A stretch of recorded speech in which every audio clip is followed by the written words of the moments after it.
Donc la Médège, ça va être bien. Ça.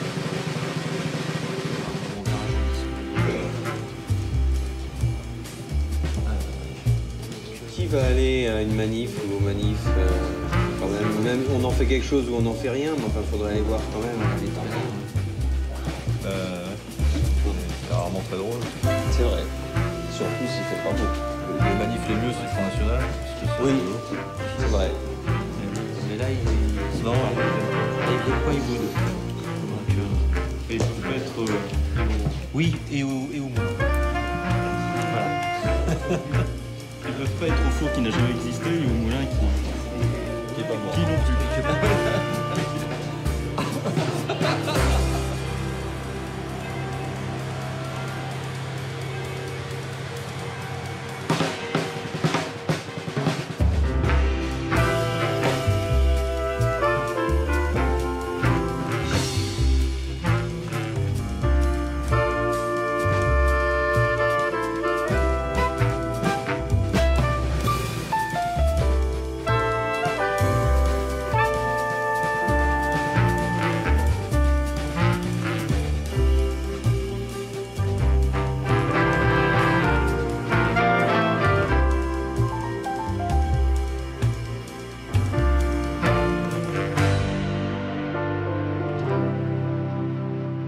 Ma mère, elle a 70 ans, elle lit de temps en temps Charlie Hebdo.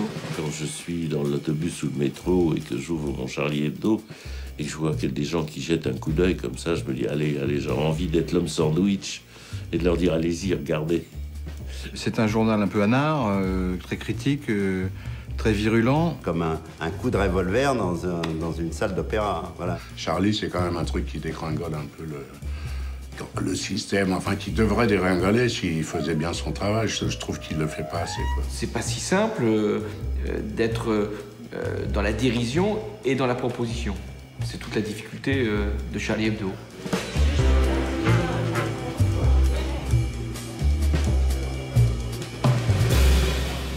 Donc, la visite commence par les casiers des courriers, avec chaque casier a été un peu personnalisé. Vous avez Angélique qui s'occupe des abonnements et qui a oublié d'enlever ses lunettes, et donc quand elle va se voir à la télé avec ses lunettes, elle va faire la gueule. Exactement, j'ai horreur de ça. Francine, qui elle n'a pas de lunettes, donc elle s'en fout. Elle n'aura pas honte à la télé. Les escaliers en colimaçon. Un maquettiste qu'on a posé là pour parce que c'était plus joli que la maquette. Un autre maquettiste qui fait la gueule. Ah, c'est ça, Jean-Luc. L'espace maquette, enfin quoi dire sur l'espace maquette, quoi, c'est... On a agencé le dessin, tout ça. L'espace découpage est trop manuel. Terre renard remaquetté par Brice. Antichoir des chiottes, numéro du secrétaire de rédaction. Bonsoir mesdames. Non. Si, ça serait pour que tu nous montres tes seins, en fait. Enfin, si on te le demande gentiment, je pense que toi. Oui. Bon, voilà. Donc c'est un espace enfumé que personne ne vient jamais parce que ça pue. Le bureau du maréchal Joukov.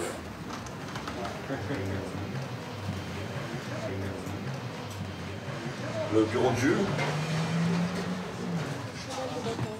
Comment? Un synonyme de cheval de bataille. Non. Vous n'avez pas un synonyme de cheval de bataille?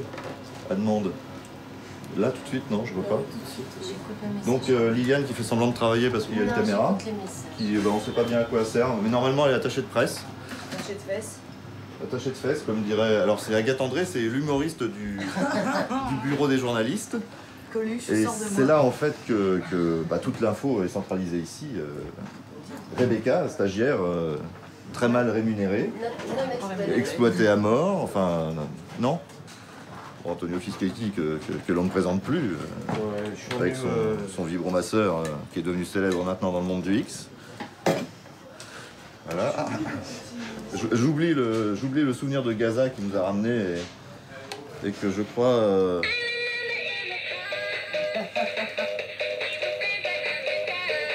Voilà, bon, merci.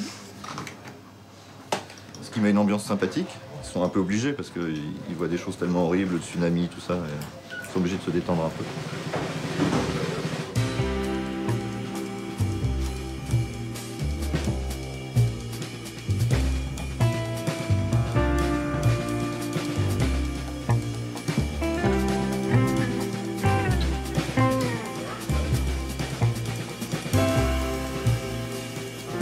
Il y a une douzaine d'années, Le Pen, quand même, il avait prétendu qu'il était résistant.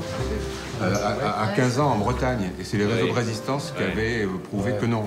Or là, il s'attaque à la résistance directement. Il a expliqué pourquoi il a dit, parce qu'il avait caché un fusil, il avait trouvé un fusil dans un champ, puis il l'a caché, il a dit qu'à cette époque, c'était tellement dangereux de cacher un fusil que c'était un acte de résistance. Donc il s'en est sorti comme ça. Non, mais il était dans la résistance, il a caché les Allemands en 45. Il a des Juifs à passer. Voilà. En Allemagne. Oui, voilà. Comment on fait ça? On met ça en... en 8 ou 9, c'était pas mal. Il y a des grèves? Ouais, la grève, je crois qu'il y a des grèves des trains le mardi 18. Non, c'est le mercredi. Mercredi 19, c'est la SNCF. Bah merde, je prends le train, moi. Bon, bah on fait un truc anti-grève. Me l'a pris en otage. La façon dont Charlie a reparu est assez originale, on pourrait dire. C'était en 92. On avait fait une tentative, un brouillon de Charlie qui s'appelait La Grosse Bertha. C'était à la demande d'un éditeur de livres. Au bout d'un an et demi, évidemment, on s'est fâché avec l'éditeur parce qu'on n'avait pas les mêmes idées politiques.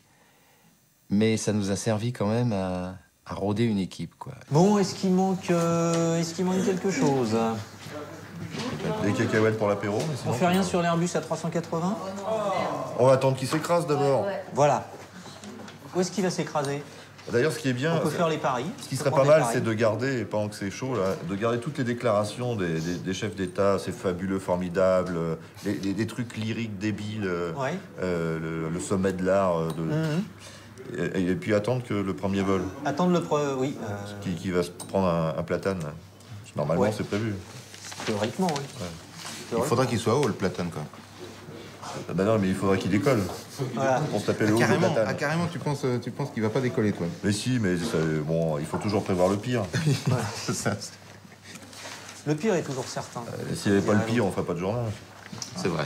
Quand il y a eu scission au sein de la Grosse Bertha pour X raisons, parce qu'il y avait une partie qui voulait faire un canard un peu plus rigolo et l'autre partie qui voulait faire un canard plus journalistique, l'idée c'était quand même qu'on se marre, mais avec plus de contenu. Bon. On a été tous tenus de choisir un camp ou un autre. Bon, comme je connaissais qu'un camp, moi j'étais automatiquement avec celui de Charlie. Et je crois qu'ils sont restés à quelques-uns à continuer avec l'autre. Et qui a finalement vite sombré, quoi. La Grosse Bertha a disparu petit à petit, alors que Charlie Hebdo a grimpé, quoi. C'est le camp duquel je faisais partie qui a gagné. Sur le pire. Donc... Tignos, tu pars dimanche et tu reviens quand? Jamais. Non, non. Jamais, parce que normalement, il y a une rançon. Tu vas où? Qui va être réclamée. Tu vas où? Tu vas... Comme Philippe ne voudra jamais payer. Ça... Enfin content de s'être débarrassé de moi. Là, tu te gourres parce qu'il serait prêt à donner de l'argent pour que tu reviennes pas. Oui, en plus, oui. Le jour où Val s'est fait virer de la Grosse Bertha, tous ceux qui sont encore aujourd'hui à Charlie Hebdo sont partis avec lui pour faire un autre journal. Et Cabu me dit il faut que mercredi prochain, il y ait un nouveau journal dans les kiosques. Je lui dis, tu veux pas qu'on prenne 15 jours de vacances? Non. Et donc on cherchait un titre de journal. Alors c'est passé donc ça allait toutes les conneries possibles et imaginables ont défilé depuis la semaine de Staline jusqu'à je suis de gauche et je t'emmerde, enfin bref. Et c'est Wolinski qui a dit mais il faut refaire Charlie Hebdo, il faut reprendre le titre. Cabu, c'était son rêve secret de relancer Charlie, c'était son... Il était trop content, moi aussi j'étais très content, je dis on y va. C'est comme ça que Charlie Hebdo est ressorti avec rien, quoi. Enfin, avec une photocopieuse prêtée, des locaux pas à nous et pas un sou d'avance, et voilà. En fait, on a refait le journal en 4 jours.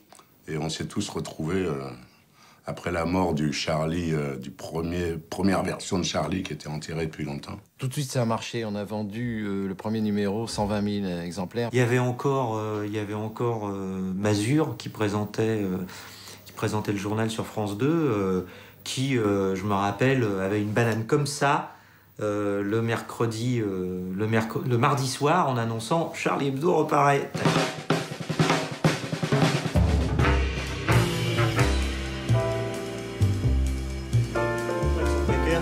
La durée d'éternance aussi, qu'une des grands problème du syndicalisme, c'est que ils ont aucune arme contre le chômage.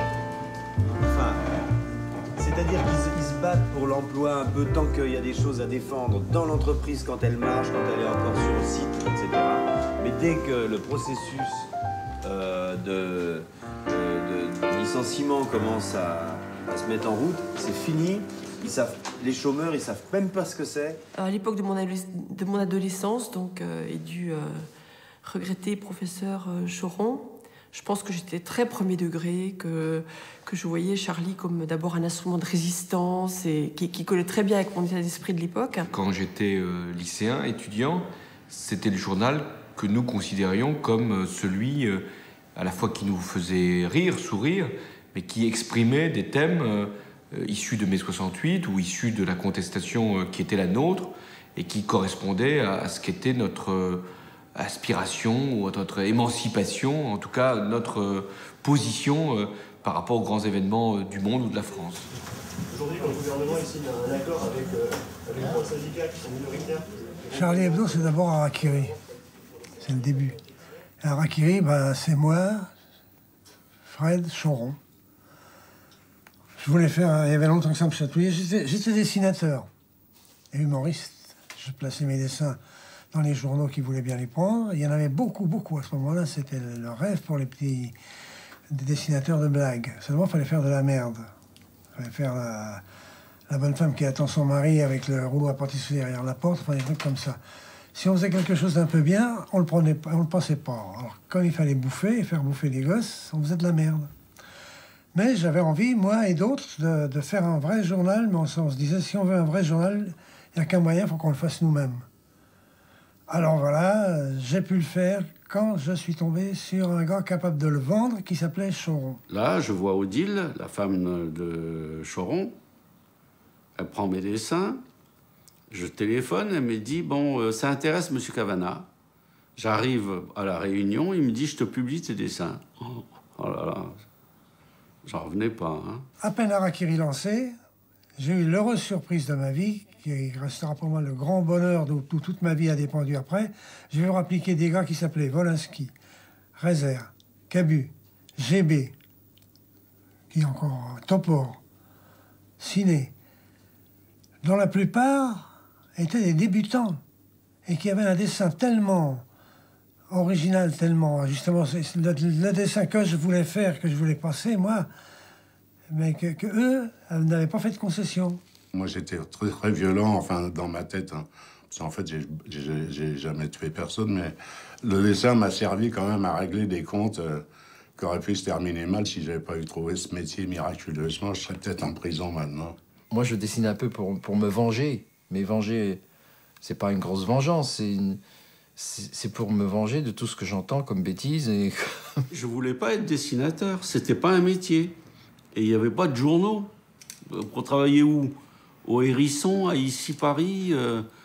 Et dessinateurs politiques, ça me paraît assez insensé. Ils sont les premiers en presse, à parler le langage qui est celui que parlent les gens, qui est un langage parlé. Et pour moi, c'est une révolution en presse, en France, équivalente à ce qu'a été dans la littérature Céline et Jean-Paul Sartre, le Sartre de la nausée. Un faux style parlé dans l'écriture, en fait vachement élaboré, une liberté, mais une liberté sans aigreur, une liberté sans haine. On pourrait dire que chez Céline, il y a une liberté haineuse. C'est de la provoque pure et simple, pratiquement. On tapait dans tous azimuts. Personne ne trouvait grâce à nos yeux. Il n'y avait rien de tabou. C'est une révolte. En fait, je vais dire un lieu commun. C'est une expression anarchiste. C'est une expression anarchiste dans le sens le plus noble du terme. L'anarchie, ça n'est pas, comme on le croit, attaquer les bandes. C'est pas la bande à Bono. L'anarchie, c'est de ne pas accepter la contrainte et d'être immédiatement rebelle à tout ce qui peut nous remettre en cause nos espaces de liberté. En 2-3, il y aurait peut-être les... Coucou. En 2-3, il y aurait peut-être les élections en Irak, non? Ah ouais. Sinon, si on sait ce qui est devenu Aubenas, mais je vois pas très bien. Bah, elle n'a pas un coup de fil, rien. Ouais, elle pourrait donner des nouvelles, elle pourrait envoyer des cartes. Elle pourrait envoyer des cartes postales, non? Enfin bon. Sinon, il y a aussi, ce qui est marrant, c'est la phrase de Condoleezza Rice, tu sais. En gros, elle a dit que c'était une super opportunité, le tsunami. Ouais. Ça a permis de prouver merveilleux. que les Américains étaient sympathiques. Mais on pourrait aussi faire la liste de toutes les catastrophes comme ça qui permettraient de prouver que alors des catastrophes provoquées par les Américains ou non, mais qui permettraient de prouver que les Américains sont drôlement sympas. Ouais. Je sais pas si ça fait une page, ça. Non, moi non plus. Je dis ça comme ça, tu sais. Ouais, non, mais c'est une idée, ouais. Mais il faut meubler jusqu'à midi, là. Bon, bah, je ferai une brève sur les élections américaines. Tu donnes le résultat, Je donnerai le résultat. Les résultats, c'est aussi, Un résultat entre les urnes. Malgré une très faible participation, c'est le parti chiite qui l'a emporté. Voilà. Un sondage entrée des urnes. Voilà. Il n'y avait pas en sortie parce que personne n'en est sorti. Nous, quand on était les lecteurs de Charlie Hebdo dans les années 70, on les admirait, hein, mais comme on admire des artistes. Quand j'étais collégien, lycéen, c'était des modèles, mais des modèles tellement inaccessibles que je pensais même pas un jour les rencontrer et encore moins bosser avec. Enfin, c'était impossible. Réserve avait sa page, GB avait sa page, Wolinski avait sa page et j'avais ma page et puis voilà. Est-ce que maintenant on fait un vrai journal parce que on traite finalement de beaucoup plus de thèmes qu'autrefois. Je pense que c'est un journal quand même plus complet, si vous voulez. Peut-être moins personnel, mais c'est un panorama beaucoup plus complet de l'actualité, voilà. On était moins politique que maintenant, où le journal est plus un journal de gauche, voilà. On était moins de gauche à l'époque. Parce que quand on a créé Harakiri Hebdo, ça ne serait pas venu à l'idée de soutenir Mitterrand. Ouais. Mitterrand ou Giscard, pour nous, c'était pareil. Hein. On était un art. Je regrette un peu ce bon temps de vraiment d'explosion, quoi, qui choquait les gens et qui nous traînait souvent devant les tribunaux, quoi. Pour grossièreté, pas tellement d'ailleurs pour autre chose, mais c'était surtout la virulence et l'absence de tabou qui me plaisait à moi à l'époque. Charlie Hebdo est plus journaliste et plus informateur qu'il ne l'était autrefois. Et pour moi, c'est peut-être un peu dommage. On aurait refait le journal dans le pur esprit dans lequel il était fait dans les années 70, ça aurait été quoi? Un machin muséographique. Aucun intérêt. On ne peut pas faire le même Charlie Hebdo aujourd'hui que celui des années 60. C'est pas possible. La société a changé, les gens enfin, c'est plus les mêmes choses. On ne rigole plus les mêmes choses, on ne parle plus les mêmes choses. Il y a des choses qui sont devenues des évidences. Il y en a d'autres qui, malheureusement, et elles sont beaucoup plus nombreuses, qui n'en sont toujours pas, et pour lesquelles il faut continuer à se battre, évidemment.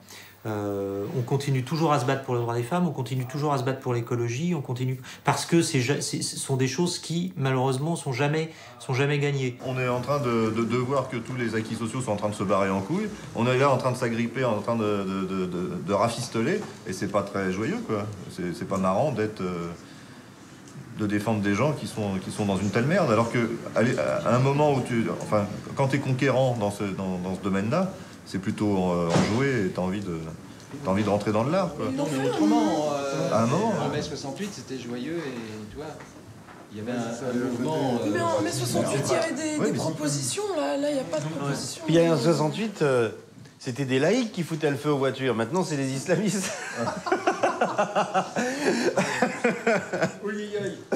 En plus, t'avais des revendications. Et effectivement, aujourd'hui, les seules revendications, c'est pour garder un truc. C'est-à-dire, c'est toujours en défense. Donc, t'es forcément pas enthousiaste.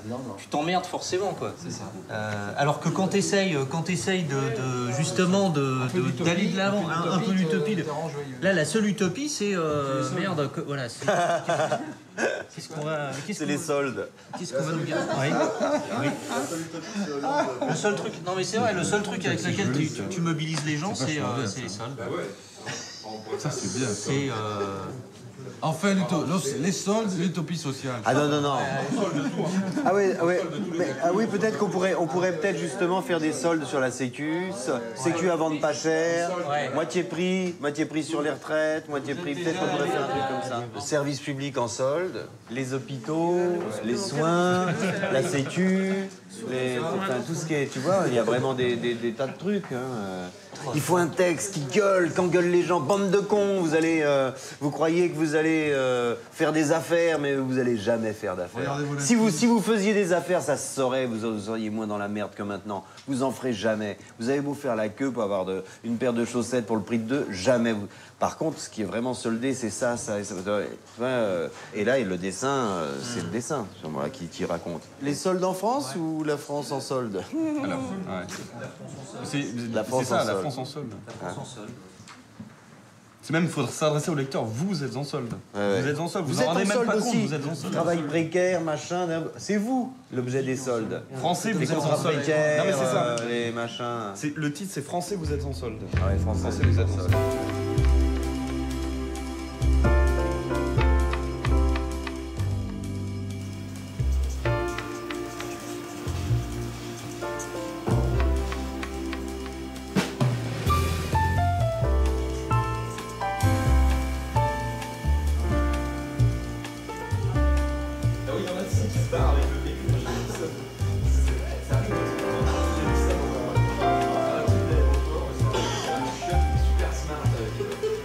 Il avait juste le truc de PQ qui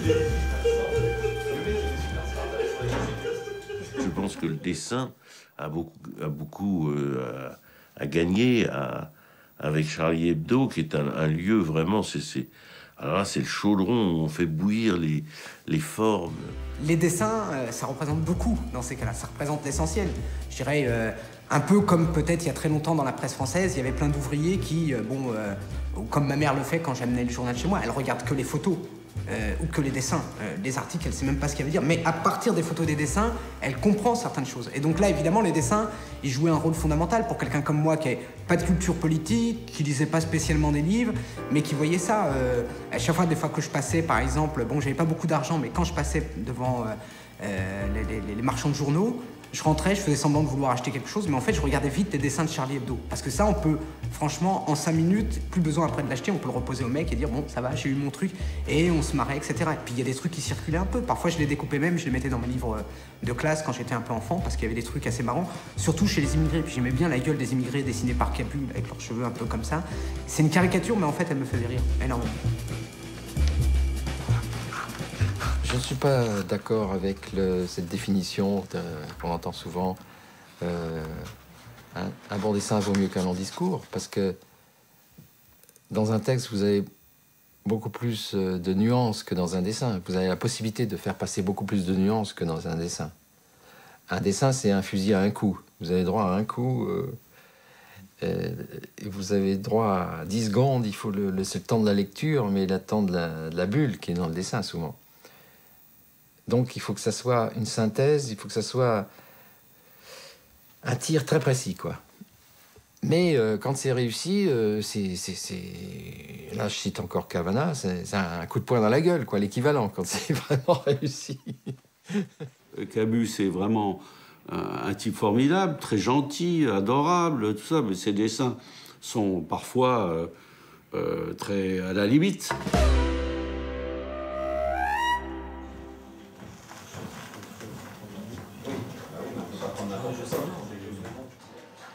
Est-ce qu'il y a trop de textes? On a déjà fait... Non, ouais, je trouve que c'est pas terrible. Rendez-nous nos journalistes. Tu vois, un truc comme ça. Genre, très simple, tu vois. Vas-y, rendez-nous nos journalistes. Et le barbu, il dirait il vous reste la presse gratuite, bande de cons. Tu vois. Un truc comme ça, voilà, on comprendrait mieux, tu vois. Ça doit être un langage à part entière, le dessin. Après, la bulle, le gag et tout, c'est bien, il en faut. Mais déjà, le dessin lui-même avant tout, doit parler. Cavana était très exigeant, je crois, là-dessus, dans la première époque. Cavana dit une couverture d'un journal, en tout cas comme Charlie Hebdo, ça doit être une affiche, ou ça doit pouvoir faire une affiche, parce que ça doit être lisible de loin, compréhensible immédiatement. Non, puis si elle est coupée en rondelles d'ici mercredi, ça fait con. C'est le risque, quoi. À mon avis, elle sera pas libérée demain. Bah, il est 5h, on prend France Info, le take libéré. Non mais là, je viens d'avoir Libé au téléphone. Pour savoir, mais... Forte participation et qui n'a pas été entachée d'incidents. Sinon, il y en a une qui est marrante aussi, en une. Il y en a une qui m'a fait rigoler. Ah oui, c'est Hitler qui pisse dans le lavabo. Celle-là est vraiment marrante. Ça fait un truc... Mais en général, Hitler fait rire. Bah, celle-ci aussi est marrante, sur l'enlèvement de la journaliste de Libé, avec Serge July. Mais pareil, qui va reconnaître Serge July? Est-ce qu'il est assez connu pour le mettre en une, etc. C'est pas évident. Entre Serge July et Hitler, on prend Hitler, quoi. Hein, tu préfères? Ok, il n'y a qu'à faire ça, ouais. C'est vrai que si elle est tuée ou libérée, libérée tant mieux, on s'en fout, ça. Mais tuée, si elle est tuée, ça va être horrible. Non, Hitler, c'est franchement marrant. Qu'est-ce qu'il a fait, c'est bon? Je sais pas, c'est Riss, je crois. Il avait des casquettes russes. C'est le seul journal où il n'y a pas de longues discussions avec un directeur artistique qui connaît rien au dessin, ce qui s'arrive souvent dans d'autres journaux, pour m'expliquer que le dessin est pas très fin, ou alors c'est pas ce qu'il faut dire, ou c'est pas ce qu'il faut illustrer, ou c'est trop violent, ou c'est pas assez violent, parce qu'on fait aussi appel, en tant que dessinateur de Charlie Hebdo, on fait appel à nous pour faire des dessins violents. Et puis quand on fait vraiment un dessin violent, on dit ah bah non, là c'est trop violent. Donc ça serait bien que vous fassiez comme vos collègues pas violents. Donc voilà. Bon, les dessins qu'on fait, nous on voit bien quand on se promène à l'étranger, qu'on rencontre d'autres dessinateurs africains, japonais, etc. Ils sont même américains, ils comprennent pas comment on arrive à passer des dessins comme ça. C'est impossible, c'est même pas envisageable, même pas. Enfin, même pire, c'est-à-dire que s'ils faisaient des dessins comme ça, ils trouveraient du boulot nulle part après. C'est de la folie. C'est son identité. En même temps, ça ne réduit pas Charlie Hebdo à la caricature, et même à la couverture. Mais enfin, c'est ce qui va être le premier signal qui va convaincre le lecteur d'acheter le journal ou de le lire. Bah, je préfère le... allons-y pour Hitler. Simplement, il est sorti il y a une semaine. Quoi. Ouais, mais ça va être un phénomène de masse, je crois, le film. On va en parler beaucoup. Ils en ont reparlé encore chez Fogiel hier. Ça va pas arrêter, je crois, cette histoire. Alors, il y a aussi autre chose, c'est que quand les sujets... Enfin, il y a beaucoup de sujets qui peuvent être tragiques, qui peuvent être... etc. Plus on arrive sans se foutre de la gueule des victimes, mais... Parce que c'est ridicule, bon, ça sert à rien. L'humour est pas fait pour écraser les faibles, c'est fait pour les venger ou pour faire chier les forts, plutôt. Enfin, bon. Mais si quand il y a un événement tragique, on arrive à faire éclater de rire dessus, c'est un exercice difficile, mais plus les choses sont difficiles à traiter sur le mode de l'éclat de rire, et si on y arrive, ça marche très très fort.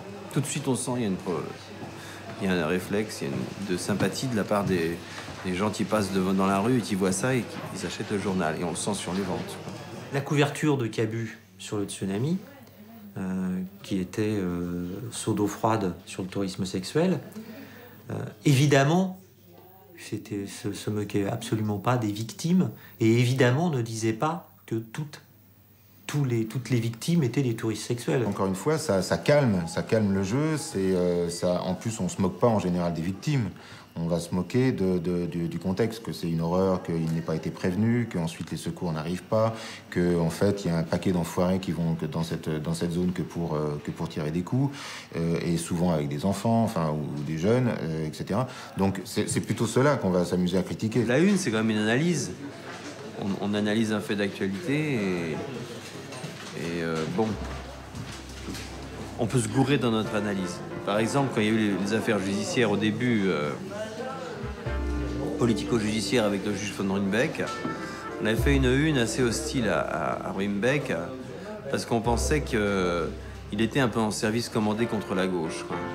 Ce qui était une grosse connerie.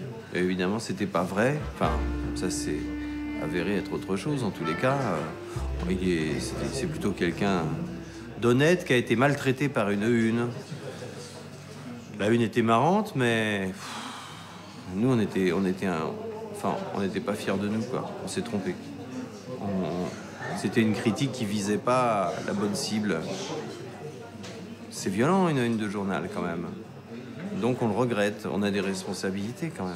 Le dessin, il emmerde toujours. Maigret, quand il avait fondé son MNR, moi, je voulais aller au congrès du MNR.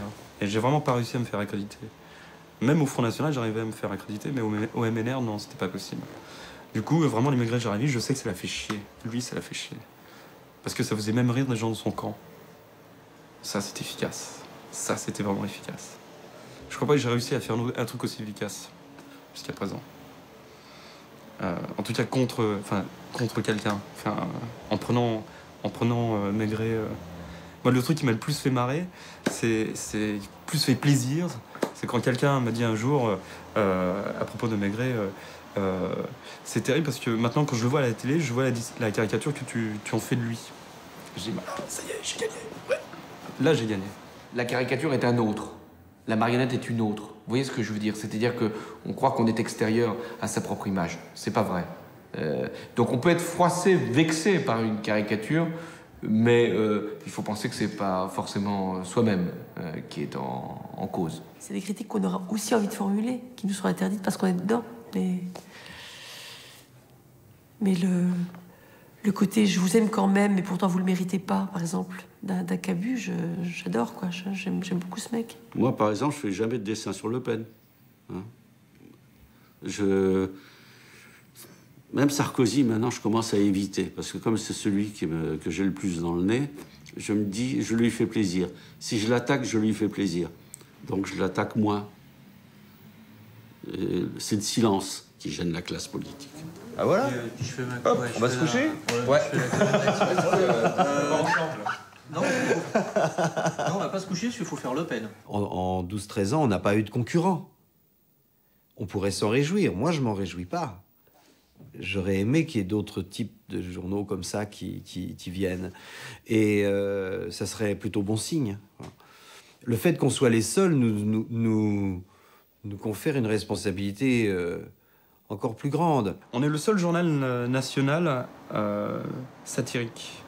Le seul vrai journal national satirique. C'est-à-dire où il y a que de la satire, il y a une plus grosse part de satire que d'information.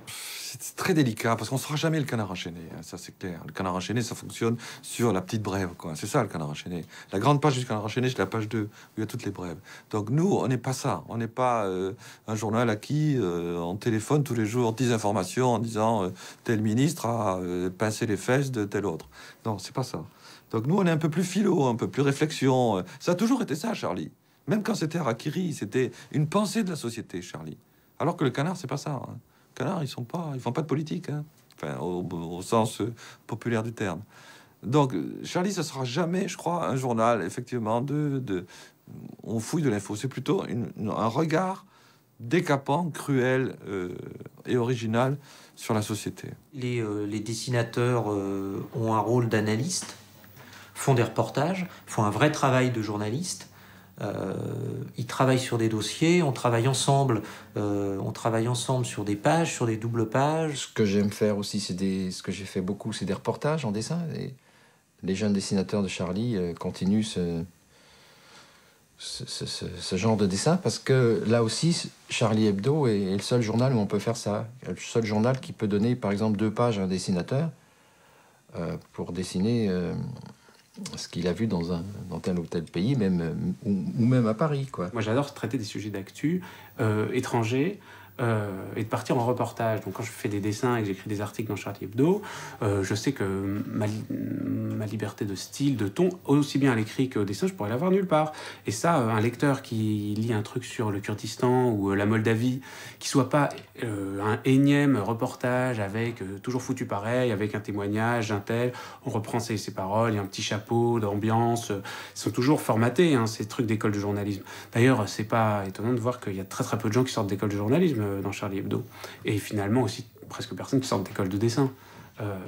Il y a que des francs-tireurs et cette espèce d'assemblage hétéroclite qui a en même temps une vraie cohérence, c'est ça qui le rend un petit peu singulier. Tous, nous sommes des autodidactes.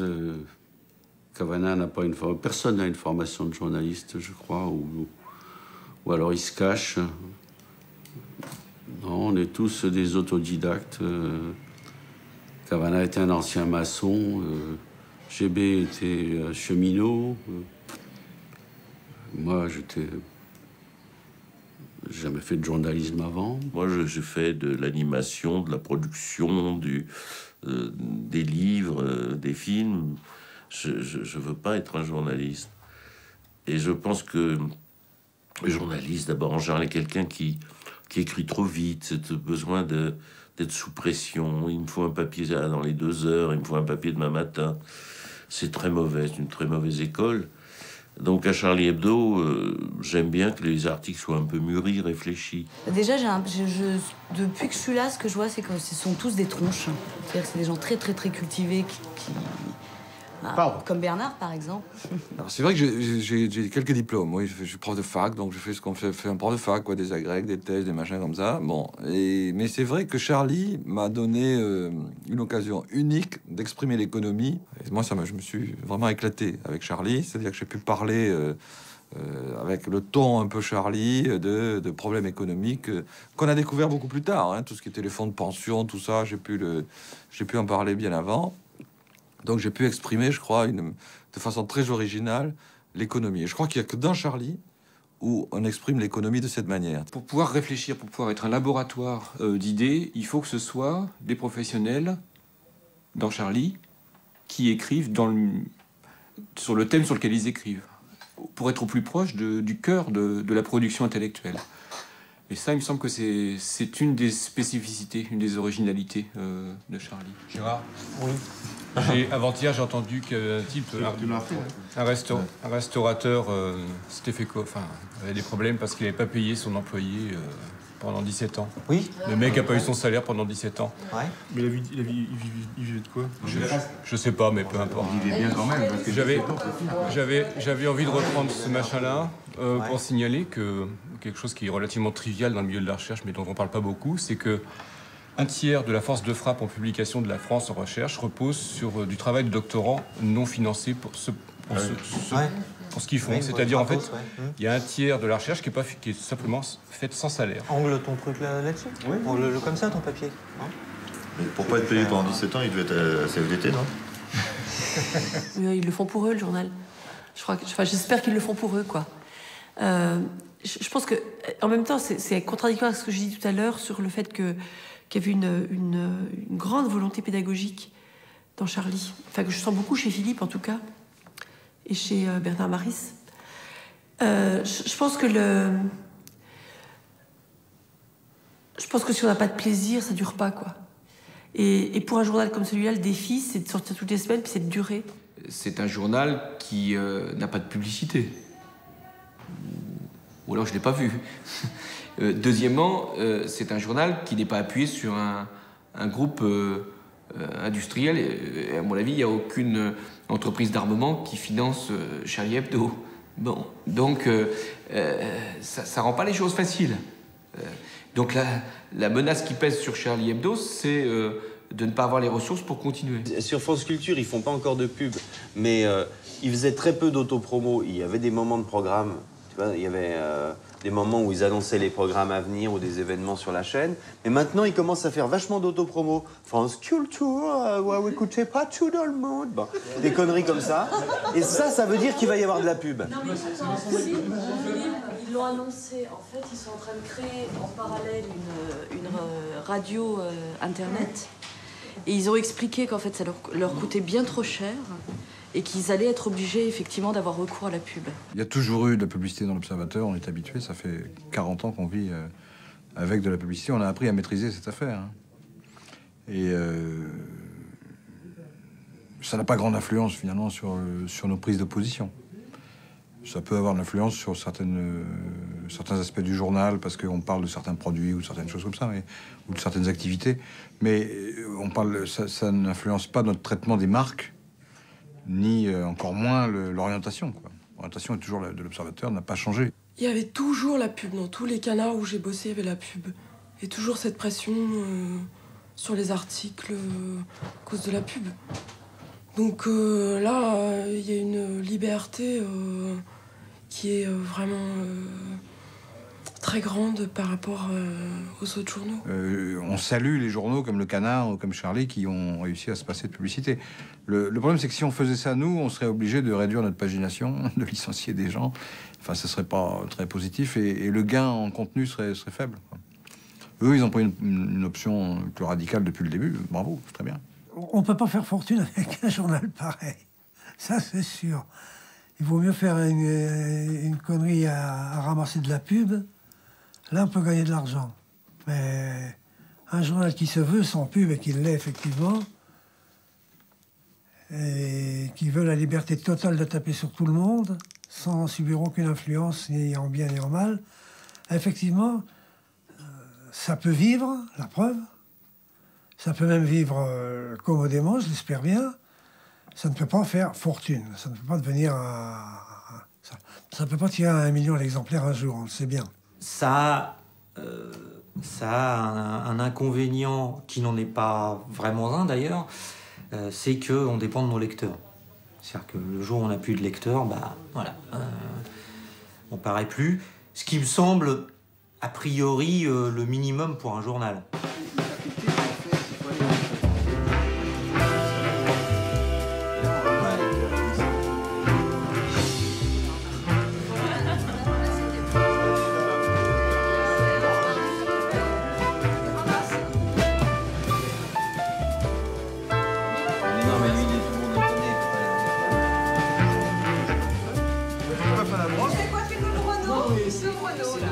Son temps, les sismiques, les autographes, les facs.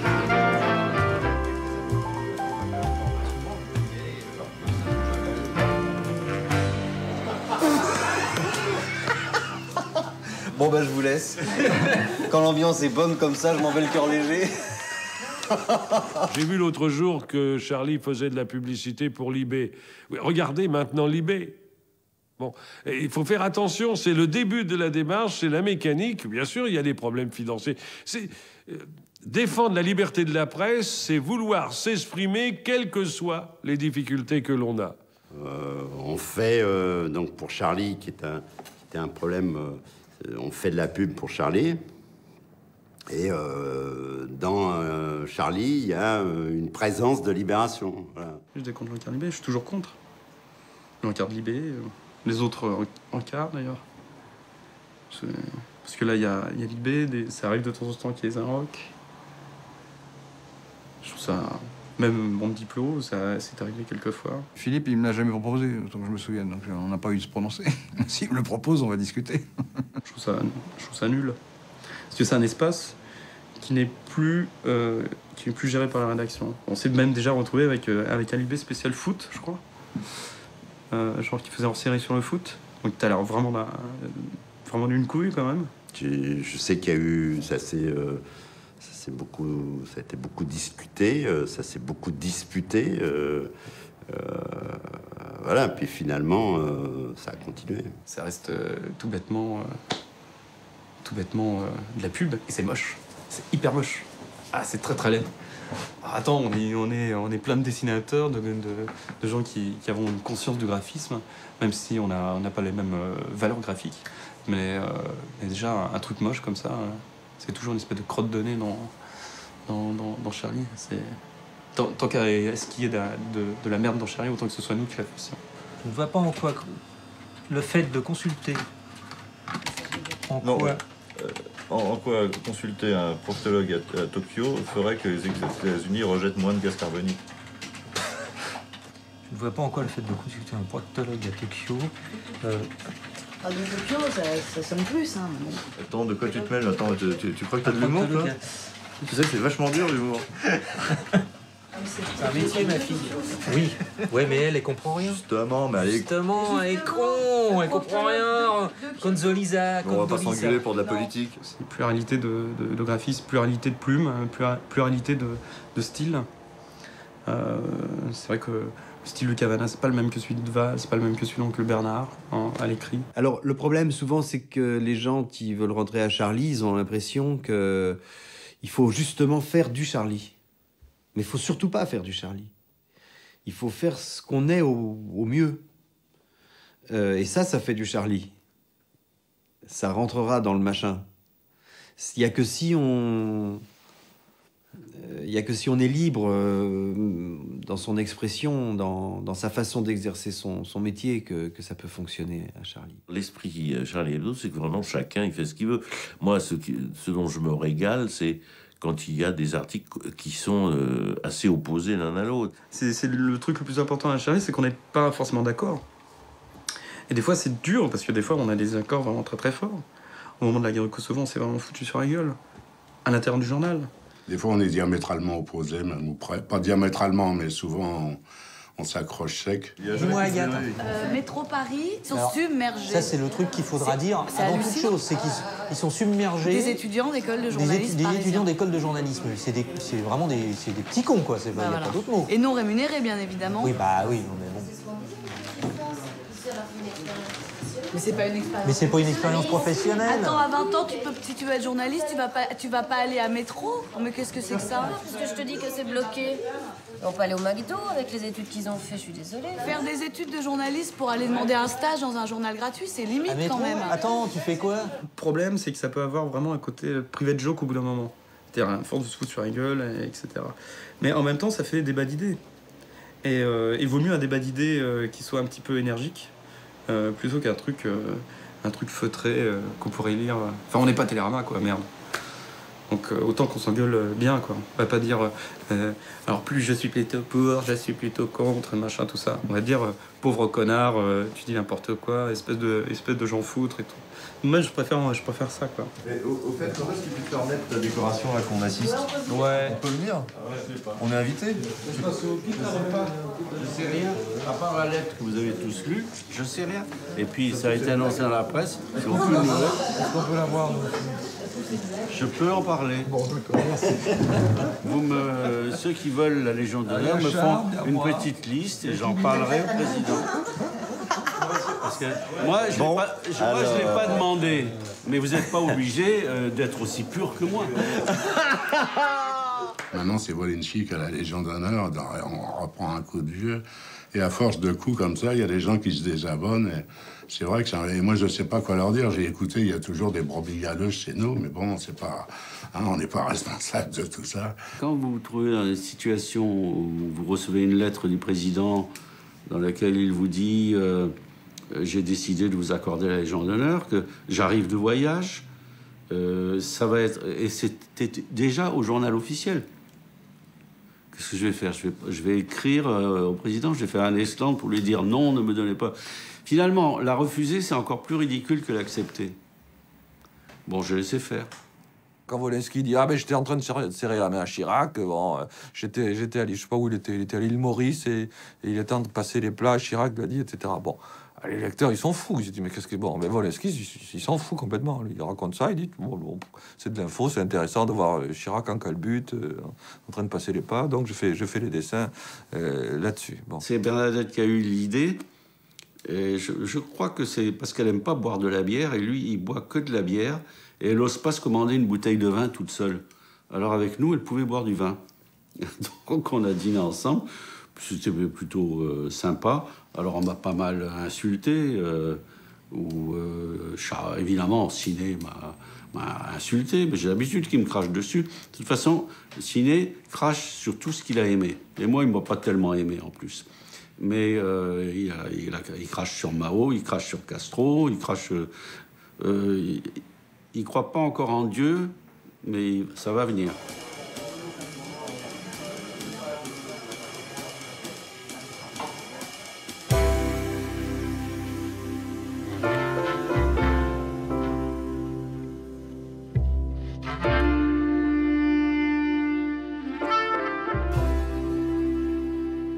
Je crois que si Charlie n'existait plus, je crois que je prendrais ma retraite carrément, quoi. D'ailleurs, je suis à la retraite, mais c'est vraiment la seule chose qui me donne envie de travailler, c'est encore parce que c'est Charlie. Sinon, je ne vois pas où je pourrais avoir envie d'écrire d'autres. J'aimerais bien que le journal continue, parce que même si parfois on n'est pas toujours d'accord les uns les autres, c'est quand même un canard où on se marre bien. En dessinant, je pense qu'on voit le côté ensoleillé de la vie, The Sunny Side of the Street, vous le connaissez? Moi, je pense que c'est un journal indispensable, à Charlie Hebdo. J'aime y travailler. Je vous dirais que je suis en fin de parcours, hein, quand même, par rapport aux dessinateurs comme Charb, Luce, Ries. Donc c'est pas très important pour ma vie personnelle s'il disparaissait. Mais c'est important pour Wolinski, pour celui que... D'abord, je fais dans Charlie Hebdo des choses que je peux faire nulle part ailleurs. Je sais pas trop où va aller Charlie Hebdo, parce que le monde va mal. Et que là, je suis très pessimiste. Je pense que le monde est foutu, alors que Charlie Hebdo sera peut-être la dernière bouteille à la mer dans laquelle il y aura le dernier message.